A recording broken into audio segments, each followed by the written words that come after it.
আমরা আলোচনা করবো ল্যাম্পের শ্রেণী সমবায়। খেয়াল করো, শ্রেণী সমবায়ে দুটো ল্যাম্প, এর দুটো ল্যাম্প 1 এবং 2 শ্রেণী সমবায় যুক্ত। মনে রাখো, শ্রেণী সমবায়ের ক্ষেত্রে প্রত্যেকটা ল্যাম্পে প্রান্তীয় বিভব এক হয় না, কিন্তু প্রত্যেকের মধ্যে থেকে প্রবাহ এক হয়। এর মধ্যে দিয়ে প্রবাহ এক হলে এর মধ্যে দেওয়া হয়। তাহলে শ্রেণী সমবায়ের একটা বৈশিষ্ট্য, প্রথম বৈশিষ্ট্য, প্রত্যেকটা যন্ত্রের মধ্যে দিয়ে প্রবাহ এক যাবে। আচ্ছা, প্রবাহ যদি এক যায় তাহলে বলো তো, এই ল্যাম্পটা, প্রথম ল্যাম্পটা, এটা ল্যাম্প 1, এর ক্ষমতা তখনকার পি থাকবে। আমরা আগেই বললাম P equals to V square by R. V change হলে পি যেমন চেঞ্জ হয়, আরটা চেঞ্জ হয় না। তাহলে এখানে এর ক্ষমতা আর পি ওয়ান থাকবে না, ধরে নিলাম এর ক্ষমতা কম বেশি হবে, পি ওয়ান ড্যাশ। এর ক্ষমতা হতো পি ওয়ান ড্যাশ। আমরা কি লিখতে পারি দেখো, পি ওয়ান ড্যাশ কি লিখতে পারি, P one dash equals to কি লিখতে পারি, ক্ষমতা আই স্কয়ার আর। কারণ প্রবাহটা সেম আছে, যেমন সমান্তরাল সময় কি সেম থাকে, ভি সেম থাকে, তাহলে I square R, I square তো আর ওয়ান। এবং পি টু সমান কি লিখতে পারি, P two dash equals to I square R two. তাহলে P one dash by P two dash করো, P one dash by P one dash by P two dash যদি করো, I square কেটে যাবে, পি ওয়ান ড্যাশ কত আর one by R two পাবে। দেখো R one by R two পাবে। খেয়াল করে দেখো, কার রোধ বেশি পেয়েছিলাম, মনে রাখবে এর ক্ষমতা যদি বেশি হয় এর রোধ কম, এর ক্ষমতা কম রোধ বেশি। তাহলে রোধ বেশি হয়, এর রোধ বেশি, যেহেতু R two greater than R one. আগের ভিডিওটা খেয়াল করতে হবে, R two greater than R one, তাহলে R two R greater than R one মানে কি, অতএব P one dash by P two dash less than one. That means P one dash less than P two dash, less than P two dash. অর্থাৎ এ কম ক্ষমতা ব্যয় করবে, বেশি ক্ষমতা কে ব্যয় করবে, এ। ধরে নেওয়া হয়েছে এটা পি ওয়ান ছিল, P one less than P one greater than P two. আগেই করা হয়েছে, এটা আগের ভিডিওতে তোমরা খেয়াল করতে পারো, আগের ভিডিওটা খেয়াল করো। P one dash one P two dash, এটা আমরা জানি। তাহলে দেখো, আমরা যদি তুলনা করি, এবার তাহলে তুলনা করলাম আর ওয়ান বাই আর, আগে কত ছিল, R one by R two ছিল। এবার দেখো, R one by R two ছিল P two by P one, R one by R two ছিল কি, P two by P one. যদি তাদের সমান্তরালে যুক্ত করতাম হতো P two by P one, P two by P one. এখান থেকে আমরা ক্ষমতার ধারণা পেলাম যে যার ক্ষমতা বেশি শ্রেণী সমবায়ে সে কম ক্ষমতা ব্যয় করবে, এর ক্ষমতা বেশি ধরা ছিল। শ্রেণীতে যোগ করা হলে কি কম ক্ষমতা ব্যয় করবে, যার ক্ষমতা কম শ্রেণীতে সে বেশি ক্ষমতা ব্যয় করবে। এখানে কে বেশি ক্ষমতা ব্যয় করবে, এ, কারণ এর ক্ষমতা কম। এবারে এদের তুল্য ক্ষমতা, এদের শ্রেণী সমবায়ের তুল্য ক্ষমতা আমরা ক্যালকুলেট করবো। তুল্য ক্ষমতা কি হতে পারে ক্যালকুলেট করবো। খেয়াল করে দেখো, এই পদ্ধতিতে প্রভাব, তোমরা পরপর নোট ডাউন করো, প্রভাব। এবার তোর প্রভাব আই সমান কি লিখতে পারি, আই সমান কি V by R one plus R two, R one plus R two. Okay, এক্ষেত্রে কি লিখতে পারি, ভি সমান R one plus R two. তাহলে বক্তব্যে মোট ব্যয় কোনটা, ধরো পি ড্যাশ, তাহলে পি ড্যাশ সমান কি লিখতে পারি, I square R one plus R two, I square R one plus R two. আচ্ছা, আয়ের মান কত, এটা ফুট করলে কি V square by R one plus R two, V square by R one plus R two. তুমি এটা বুঝতে পারবে, V square by R one plus R two.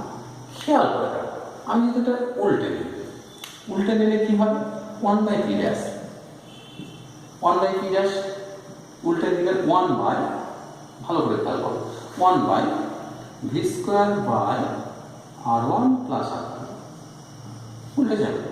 অর্থাৎ আর ওয়ান আর টু উপরে যাবে, ভি স্কয়ার থেকে নিচে নামাও, ভি স্কয়ার থেকে নিচে নামাও।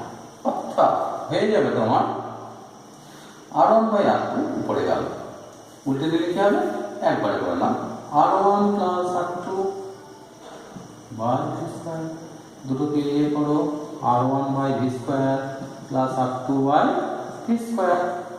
বুঝতে পারলে? এবার R one by V square সমান কি লিখবে, one by P one plus, অর্থাৎ এর রোধ, এর ক্ষমতা, one R two by V square, one by P two, one by P two. তাহলে one by P dash one by P one plus one by P two. একটা summary করে দিই, তাহলে দেখো খেয়াল থাকবে, সামারি করলে কি থাকবে, খেয়াল করে দেখো,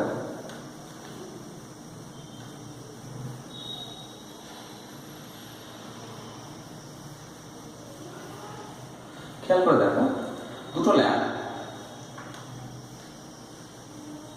যখন শ্রেণীতে যুক্ত, দুটো ল্যাম্প যখন শ্রেণীতে যুক্ত তখন তাদের ব্যয়িত ক্ষমতা কি হবে দেখো।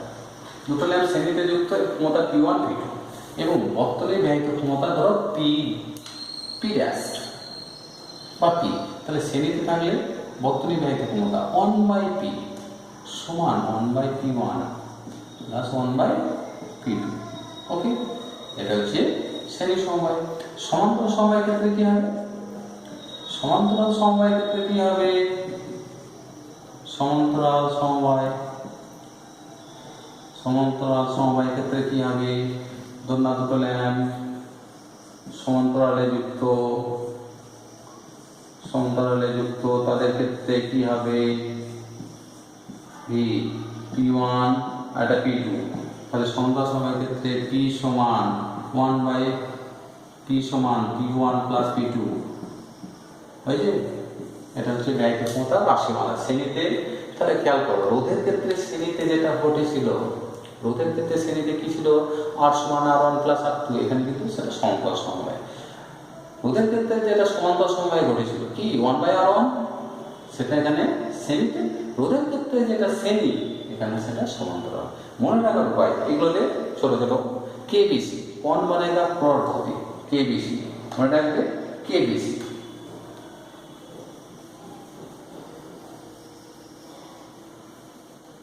একটা সহজ মনে রাখার ট্রিক্স, এমন কিছু না, এটা KBC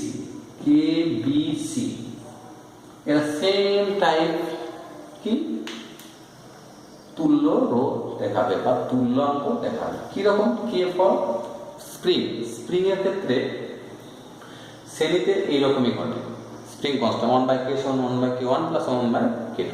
স্প্রিংকে যদি সমান্তরালে যুক্ত করা হয় K সমান K1 plus K2। B for bulb অর্থাৎ ল্যাম্পের ক্ষেত্রে ক্ষমতা কি হবে? শ্রেণীতে এইরকম হবে, সমান্তরাল। এদের তিনজন এক। ক্যাপাসিটরের ক্ষেত্রে কি হবে? শ্রেণীতে এইরকম, সমান্তরালে এইরকম, অর্থাৎ এরা তিনজন একই রকম লাগবে। তাহলে KBC কোন মানে প্রগতি, আর হচ্ছে RL, KBC RL, আর মানে রেজিস্ট্যান্সের ক্ষেত্রে শ্রেণীতে কি হয়? রেজিস্ট্যান্সের শ্রেণীতে কি হয়? যোগ হয়, R সমান R1 প্লাস R2। ঠিক তেমনি ইন্ডাক্টর, আমরা এই চ্যাপ্টারে আসবো। ইন্ডাক্টর মানে ইন্ডাক্টরের ক্ষেত্রে inductance equals to L equals to L1 plus L2 শ্রেণীতে। সমান্তরালে আর কি হবে? 1/R equals to 1/R1 plus 1/R2। L এর ক্ষেত্রে এটা, তাহলে KBC RL। নেক্সট হলো সব কিছু অঙ্ক আমরা এখান থেকে সলভ করবো। তাহলে আমাদের চ্যাপ্টারের থিওরিটিক্যাল শেষ হলো। এবার আসলে কিছু প্রবলেম নিয়ে আসবো।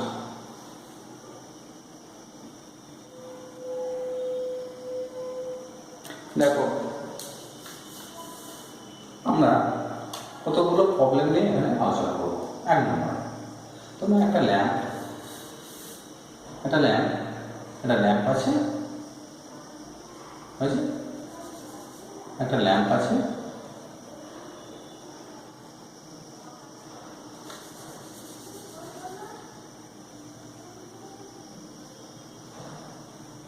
এটা ল্যাম্পটি 220 ভোল্ট। আমার এটা উদ্দেশ্য না 220 ভোল্ট 100 ওয়াট ল্যাম্প।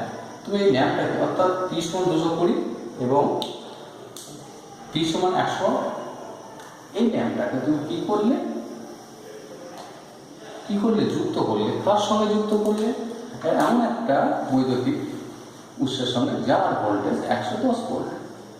বলছে 110 ভোল্টের সঙ্গে যুক্ত করলে, তাহলে বলছে ওই ল্যাম্পটার ক্ষমতা কত হবে? ওই ল্যাম্পটার ক্ষমতা কত হবে? ওকে, ল্যাম্পটা 220 ভোল্ট 100 ওয়াটের সঙ্গে যুক্ত করলে, অর্থাৎ 220 ভোল্টের সঙ্গে যুক্ত করলে 100 ওয়াট ক্ষমতা ব্যয় করে। ল্যাম্পটিকে সে যুক্ত করে দিল ওই ল্যাম্পটায়, তার সঙ্গে যুক্ত করলে ল্যাম্পটিকে যুক্ত করলে কার সঙ্গে যুক্ত করলে? ল্যাম্পটিকে 110 ভোল্টের সঙ্গে যুক্ত করলে, তখন কত ক্ষমতা ব্যয় করবে? তোমাদের বলেছিলাম, কি বলেছিলাম? ল্যাম্পে ভোল্টেজ এবং ক্ষমতা দুটোর চেঞ্জ আসতে পারে, কিন্তু রোধের চেঞ্জ আসে না। ল্যাম্পটির রোধ আর সমান কি লিখতে পারো? V² by P, R equals to V² by P, that means 220 whole square by P মানে ওটা 100। আচ্ছা, এখন 220 ভোল্টের সঙ্গে যুক্ত করলে রোধ যা হবে, মনে রাখবে 110 ভোল্টের সঙ্গে যুক্ত করলে ল্যাম্পটার রোধ একই হবে। তাহলে আমরা ল্যাম্পটার রোধ একই আছে, ক্ষমতা এক্ষেত্রে ব্যয়িত ক্ষমতা পি সমান কি, ভি স্কোয়ার কতর সঙ্গে যুক্ত, 110 স্কোয়ার বাই আর। আর মানে কত, আর মানে এটা, তাহলে আর কে লিখতে হবে 220 স্কোয়ার বাই 100।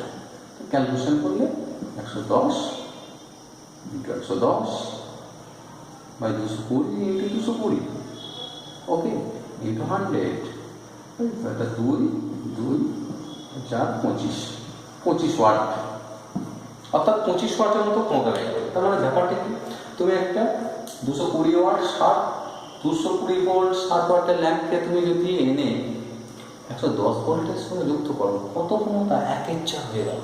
মনে রাখবে ক্ষমতা কি, 1/4, কারণ V square, P varies V square by R, বুঝছো তো, রোধ একই আছে। তাহলে ক্ষমতা হয়ে গেল তো 25 ওয়াট, 1/4 হয়ে গেছে। কত হবে, 1/4। তাহলে ল্যাম্পটা কি জ্বলবে, হ্যাঁ জ্বলবে। প্রথম কতগুলো প্রশ্ন, প্রথমত কত ক্ষমতা ব্যয় করবে প্রতি সেকেন্ডে, 25 জুল। ল্যাম্পটা কি নিরাপদ মাত্রা, হ্যাঁ নিরাপদ মাত্রা, 25 জুল। অর্থাৎ ল্যাম্পটা কেটে যাওয়ার সম্ভাবনা, অর্থাৎ ল্যাম্পটা ড্যামেজ হবে না। নেক্সট চলে আসছে উল্টোটা, যদি কথা উল্টোটা, অর্থাৎ আমি প্রশ্নটা ঘুরিয়ে দিয়েছিলাম 100, অর্থাৎ মনে রাখবে আমাদের যেখানে আমাদের ইন্ডিয়ান বা এশিয়ান কান্ট্রিতে 220 ভোল্ট 100 ওয়াট এই রেটিংটা থাকে, কিন্তু আমেরিকায় থাকে 110 ভোল্ট। অর্থাৎ আমাদের এসি প্রভাব হয় 220 ভোল্ট 50 হার্জ, ওদের 110 ভোল্ট 100 হার্জ। তাহলে আমেরিকা থেকে একটা ল্যাম্প এনেছে। অর্থাৎ এক্ষেত্রে যদি ঘুরিয়ে করতাম ল্যাম্পটাকে, ঘুরিয়ে করতাম কি করতো, অর্থাৎ তুমি কোথাও থেকে একটা ল্যাম্প রয়েছে, রেটিং আছে 110 ভোল্ট, 110 ভোল্ট এবং ক্ষমতা, রেটিং আছে 110 ভোল্ট আর ক্ষমতা হচ্ছে 100 ওয়াট। কত ওয়াট, 100 ওয়াট, 100 ওয়াট, ওকে। 110 ভোল্ট 100 ওয়াট, তুমি ওই ল্যাম্পটিকে 220 ভোল্টের সঙ্গে যুক্ত করেছো। কত সঙ্গে যুক্ত করেছো, 220 ভোল্ট। প্রথমত ল্যাম্পটা কি সুরক্ষিত অবস্থা থাকবে, অর্থাৎ ল্যাম্পটা কি কেটে যাওয়ার সম্ভাবনা আছে, দেখা যাক। এইটা এনে এটা কত ভোল্ট, 220 ভোল্টের সঙ্গে যুক্ত করেছো। আবার বলছি ল্যাম্পে কি ফিক্স থাকে, ল্যাম্পে ফিক্স থাকে কি রেজিস্ট্যান্স ফিক্স থাকে। তাহলে আর সমান কি V square, that means 110 square, P কত 100, বুঝছি। ল্যাম্পটা এখানে যুক্ত করেছো, আটটা ফিক্স, তাহলে এর আর কত, এখানে যুক্ত করেছো। যখন এখানে যুক্ত করেছো তখন খেয়াল করো এর ক্ষেত্রে ব্যয়িত ক্ষমতা কত হবে, ব্যয়িত ক্ষমতা পি সমান কি ভি স্কোয়ার, ভি কত স্কোয়ার বাই আর, মানে ওই ল্যাম্পে যুক্ত করেছো। আর কত, 110, কত ক্ষমতা ব্যয় করতে পারে, 220 ইন্টু 220 বাই 110 ইন্টু 110 ইন্টু 100, 2 দুগুলো 4, কত হবে, 400 ওয়াট। কত হবে, 400 ওয়াট। ও 400 ওয়াট, বাবারে। তাহলে দেখো এখানে 100 ওয়াট, এখানে 400 ওয়াট। তাহলে ল্যাম্পটা কি লাগানোর সঙ্গে সঙ্গে কি কেটে যাবে, অর্থাৎ এই প্রতি সেকেন্ডে 400 জুল শক্তি ব্যয় করতে পারে না। ল্যাম্পের যে ফিলামেন্ট আছে প্রতি ম্যাক্সিমাম কত, প্রতি সেকেন্ডে 100 জুল। যখনই তার 100 জুল, অর্থাৎ প্রতি সেকেন্ডে 100 জুলে ওভার হবে, তখন তো গলনাঙ্কে পৌঁছে যাবে ফিলামেন্টটা গলনাঙ্কে পৌঁছে গেলে কেটে যাবে, ল্যাম্পটা কেটে যাবে। প্রথমত যদি বলতো ক্ষমতা কত ব্যয় করবে, তার 4 গুণ ব্যয় করবে। যদি বলা হতো ল্যাম্পটাকে ইনপুট যদি ঠিকঠাক থাকে কত ম্যাক্সিমাম কত ক্ষমতা ব্যয় করতে হবে, 400, কিন্তু ম্যাক্সিমাম ক্ষমতা ব্যয় করতে পারবে না, কারণ ল্যাম্পটা কি 100 ওয়াট ম্যাক্সিমাম করে আছে, তাহলে কেটে যাবে। নেক্সট সলিউশন, আর একটা প্রবলেম আমরা করব।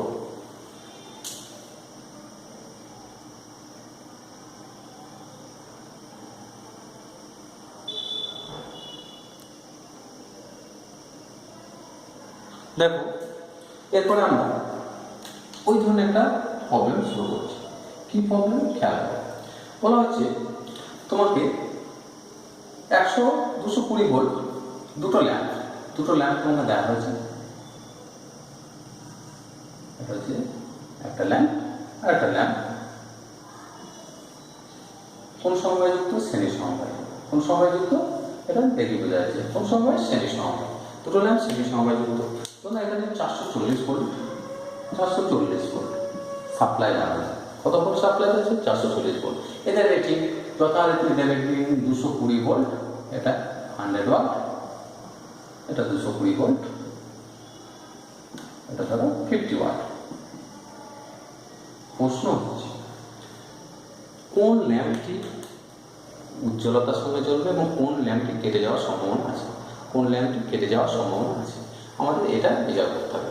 খেয়াল করে দেখেন দুজনের ওয়াট আছে 220, 220, এখানে তো দিয়েছি 440, তাহলে তো দুটোই কি সমানভাবে জ্বলা উচিত, সমানভাবে জ্বলা উচিত। কিন্তু এটা কোন সমবায় যুক্ত আছে? এটা কোন সমবায়? এরা শ্রেণী সমবায় যুক্ত আছে। যেহেতু শ্রেণী সমবায় যুক্ত আছে তাহলে আমরা এখান থেকে কি সিদ্ধান্ত আসতে পারি? ধরুন না এর এক কোষের বিভব হচ্ছে V1, এর হচ্ছে V2। V1 সমান কত? V1 সমান আমরা কি লিখতে পারি? V1 সমান দেখো, V1 সমান এর R1, এর কত? R1, এর R2। তাহলে V1 সমান বর্তনী প্রবাহ ধরো I, শ্রেণী সমবায় যুক্ত আছে, তাহলে কোনটা অগ্রগতি হতে হবে? V1 সমান IR1 এবং V2 সমান কি পেতে পারো? IR2। V2 সমান কি? IR2। তাহলে দেখো এদের যদি রেশিও করো V1/V2, কার বিভব বেশি হবে? যার রোধ বেশি। কার রোধ বেশি এই দুটো ল্যাম্পের মধ্যে? কারণ R2 ওয়াটেজ কম, R2 বেশি। দেখো R2 গ্রেটার দেন R1। কেন? R সমান V²/P। যার P কম তার রোধ বেশি। এর P 50 রোধ বেশি, এর P অর্থাৎ ক্ষমতা 100 রোধ কম, এর রোধ বেশি। R2/R1, তাহলে R2 বেশি। R2 যেহেতু বেশি তাহলে V2 গ্রেটার দেন কত? V1। V2 greater than V1, অর্থাৎ V2 এর মান V1 এর থেকে বেশি হবে। V2 greater than V1। খেয়াল করে দেখো 400 ওয়াট, 400 ওয়াট 440, তাহলে V2 যদি বেশি হয় কত? 220 থেকে বেশি হচ্ছে, তাহলে কি এই ল্যাম্পটি কেটে যাবে, এই ল্যাম্পটি কি কেটে যাবে, এই ল্যাম্পটি সুরক্ষিত অবস্থা থাকবে, অর্থাৎ 100 ল্যাম্পটি সুরক্ষিত অবস্থা থাকবে।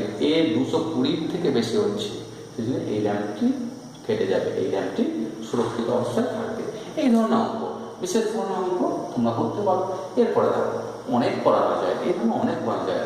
নেক্সট চলে আসো, এদেরকে দুজনকে যদি সমান্তরালে যুক্ত করতাম কি হতো? দুটো ল্যাম্পকে কেটে যেত, কারণ তখন এই ল্যাম্পের দুই প্রান্তে বিভব 440 হতো, এর দুই প্রান্তে বিভব 440 হতো, তাহলে দুটো ল্যাম্প কি কেটে যেত। কারণ ম্যাক্সিমাম ভোল্টেজ কত? 220 থেকে ভোল্টেজ বেশি হলে কেটে যাওয়ার সম্ভাবনা বেশি, অর্থাৎ কেটে যেত। শ্রেণীতে যোগ করলে কে কেটে যাচ্ছে? এই কেন? এর V2 বেশি, অর্থাৎ 220 থেকে বেশি। ওকে, বেশ। নেক্সট একটা পর্বে এসো।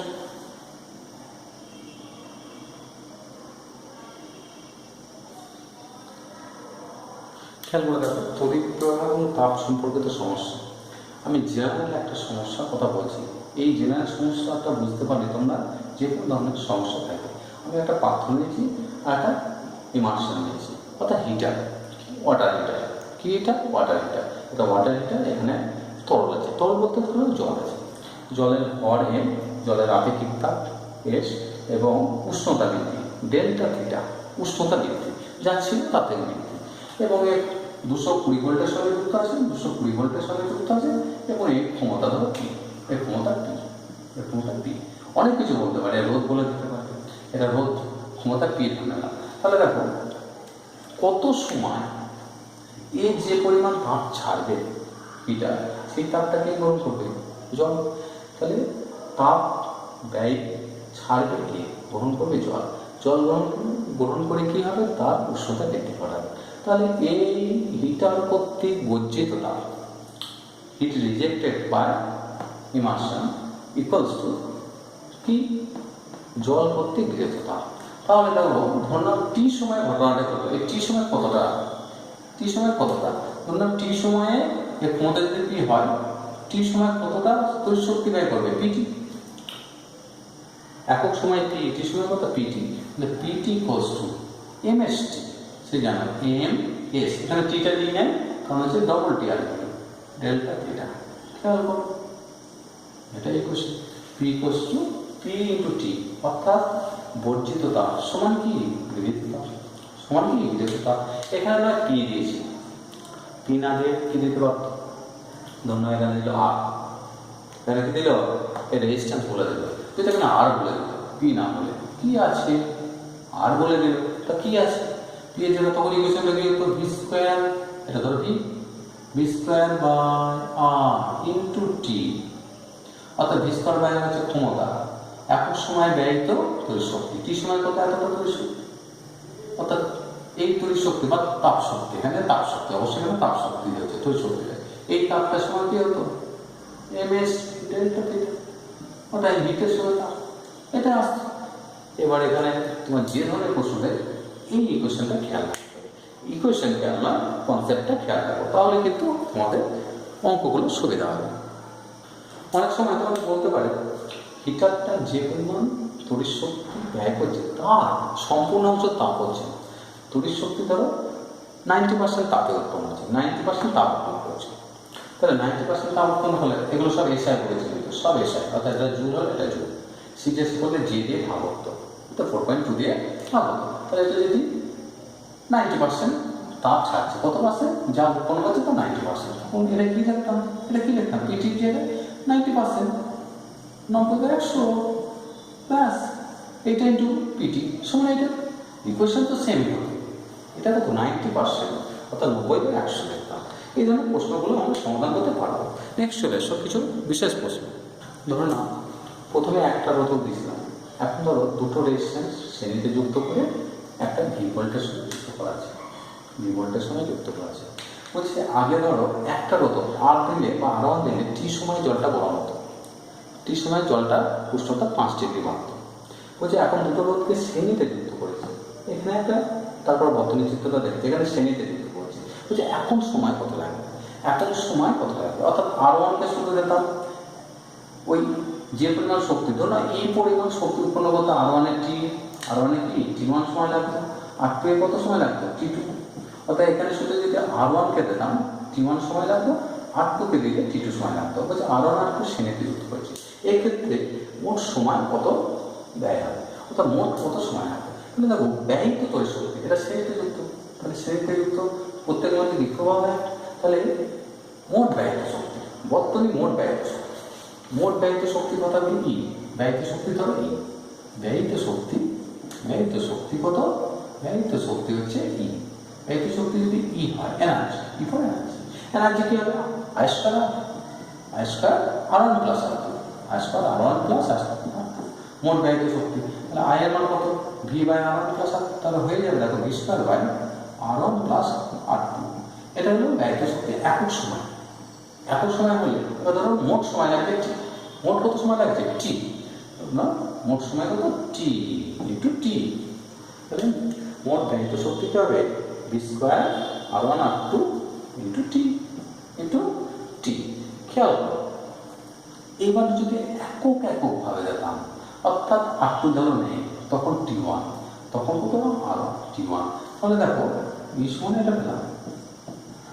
তাহলে খেয়াল করো যদি এককভাবে দিতাম তখন আমরা কি পেতে পারতাম, আর ওয়ান সমান কত পেতাম, ধরো না এটা আছে এতে, আর ওয়ান সমান কি পেতাম V square T one by R V square T by R one, sorry V square T by V square T by V square T by, বুঝতে পারলে না? দেখো ভালো করে দেখো, আমি এবার আরেকটা চিত্র আঁকি, এই চিত্রটা আমি সিঙ্গেল ভাবে আঁকি, তাহলে তোমরা ক্লিয়ার হয়ে যাবে। এখানে আমরা কি দেখলাম আর ওয়ান রোড সেই একই বিভবের সঙ্গে যুক্ত রোডটা আর ওয়ান, এই ক্ষেত্রে কত শক্তি ব্যয় হবে, টি1 সময় ধরো ওই তাপ উৎপন্ন হয়েছে, ই সমান কি লিখতে পারি, অর্থাৎ ব্যয়িত শক্তি কি আই স্কয়ার, বুঝছো তো প্রভাব ধরো আই স্কয়ার, অর্থাৎ V square, sorry V square কি লিখতে পারি V square by R one into T, R one সমান কত হবে, আর ওয়ান সমান ভি স্কয়ার ই বাই টি, এই পরিবর্তে কি আর ওয়ানের পরিবর্তে কি লিখতে পারি, আর ওয়ানের পরিবর্তে তাকে লিখতে পারি ই সমান ই ভি স্কয়ার আর ওয়ানের পরিবর্তে এটা লিখতে পারি V square T one by V square তো এটা T one, V square T one by R one V square T by E equals to plus V square T two by E, তাহলে E cancel হয়ে যাবে, ওপরে উঠে যাবে, V square cancel হয়ে যাবে, তোমরা দেখে নেবে ই ক্যান্সেল হয়ে যাবে, তাহলে একটু টি আছে কিন্তু টি তো আছেই, তাহলে টি ওয়ান প্লাস টি টু, তাহলে টি হয়ে যাবে টি ওয়ান প্লাস টি টু। অর্থাৎ একক সময়ে এই যে টি ওয়ান সময়ে এই যে তাপ উৎপন্ন করতো, এই টি টু সময়ে তাপ উৎপন্ন করতো, এখন সেই একই পরিমাণ তাপ উৎপন্ন করতে কত সময় নেবে? অনেক বেশি সময় লাগবে। একই পরিমাণ তাপ উৎপন্ন করতে, অর্থাৎ এই পরিমাণ তাপ শক্তি উৎপন্ন করতে টি ওয়ান প্লাস টি টু অনেক বেশি সময় নিচ্ছে, অনেক বেশি। এক্ষেত্রে যদি সমান্তরাল যোগ করতাম তখন কী হতো? একই রকমভাবে এই ধরনের প্রবলেমগুলো তোমাদের সলভ করতে হবে। এছাড়া বেশি কিছু প্রবলেম আছে, উৎপন্ন তাপের হার কোথায় সর্বাধিক হবে। তোমাদের ম্যাক্সিমাম পাওয়ার থিওরেম অর্থাৎ সর্বোচ্চ ক্ষমতা ব্যয়ে আমরা ইয়েটা করেছি, ইকুয়েশনটা করেছি, সেখানে একইভাবে ব্যয়িত ক্ষমতা সর্বোচ্চ কখন হবে, ব্যয়িত ক্ষমতা সর্বোচ্চ কখন হবে সেটাও আমরা পেতে পারি। দেখো দুটো রোধ আছে সমান্তর সমবায় যুক্ত, ভি তড়িৎচলক বলের সঙ্গে যুক্ত আছে এবং বর্তনীর মূল প্রভাব হচ্ছে আয়। আয় প্রভাবটা দুটো শাখায় বিভক্ত হয়েছে, আয় ওয়ান আয় টু। বলতে চাইছে এই যে দুটো রোধকে কি তাপ উৎপন্ন করবে, বলছে এই উৎপন্ন তাপ সর্বনিম্ন হওয়ার শর্ত কি? উৎপন্ন তাপ সর্বনিম্ন হওয়ার শর্তটা কি আমাদের সেটা জানতে হবে। আচ্ছা, এর মধ্যে তাপ কত হবে? I square R one into T. এর মধ্যে উৎপন্ন তাপ কত? I square R two into T. ধরুন টি সময় মোট উৎপন্ন তাপ, তাহলে বর্তনী মোট উৎপন্ন তাপ কত হবে? বর্তনী মোট উৎপন্ন তাপ I square R one T plus I one square R one T plus I two square R two T. অবশ্যই সবগুলো কি এসআই নিয়েছে, সবগুলো কি এসআই নিয়েছে, অর্থাৎ জোর জোর জোর সিরিয়াস নিলে যে দিয়ে ভাগ করতাম। উৎপন্ন তাপ সর্বনিম্ন হওয়ার শর্ত আই টুকে কি লিখতে পারি? আই টুকে লিখতে পারি দেখো I one square R one টি। আই টু মানে কি? I equals to I one plus I two, তাহলে আই টু ইকুয়ালস টু লিখতে পারি I minus I two, okay, R two টি। সর্বোচ্চ হওয়ার শর্ত আর সর্বনিম্ন হওয়ার শর্ত কি? ফার্স্ট ডেরিভেটিভ, প্রথম অবকলন কি হতে হবে? জিরো হতে হবে, হয় সর্বনিম্ন নাহলে সর্বোচ্চ। আমরা এক্ষেত্রে সেকেন্ড ডেরিভেটিভ যদি নেগেটিভ আসে তাহলে সর্বোচ্চ, পজিটিভ আসলে সর্বনিম্ন। ডি আই বাই ডিটি, তোমরা অবকলন এই d h by d i one, সে ডি আই ওয়ান হবে সর্বনিম্ন। আই ওয়ানের সাপেক্ষে করো, আই ওয়ানের সাপেক্ষে এটা ডেরিভেটিভ করো, ওকে। আই ওয়ানের সাপেক্ষে অবকলন করো, আই ওয়ানের সাপেক্ষে অবকলন করো। কি পাচ্ছ তোমরা দেখো, কি পাচ্ছ এটা করবে তোমরা। শেষ পর্যন্ত যেটা পাবে আই ওয়ান আর ওয়ান সমান আই টু আর টু, অর্থাৎ i one by i two equals to r two by R one. যার বেশি, ধরুন আরো বেশি, তার মধ্যে প্রভাব কম, তাহলে প্রভাব এমনভাবে বিভাজিত হবে, প্রভাব এমনভাবে, ধরুন আর ওয়ানের রোধ বেশি এর কম, এর মধ্যে দিয়ে কম প্রভাব হবে, এর মধ্যে দিয়ে বেশি প্রভাব হবে। তাহলে প্রভাব এমনভাবে বিভাজিত হবে, কেমনভাবে? যার রোধ বেশি তার মধ্যে দিয়ে কী হবে? প্রভাব কম হবে, যার মধ্যে দিয়ে যার রোধ কম তার মধ্যে দিয়ে প্রভাব বেশি হবে। এই শর্তটা পাবো, এই দুটো শর্ত দেখো। R one I one R one এই দুই প্রান্তে বিভব, আই টু আর টু এই দুই প্রান্তে বিভব, বা এই শর্তটা আমরা পাবো। এই ক্লাস এখানে শেষ হলো। তোমরা এই চ্যানেলটা সাবস্ক্রাইব করো এবং নতুন নতুন ভিডিও পরে আমরা ম্যানুয়াল সিস্টেম নিয়ে আলোচনা করবো, ওকে।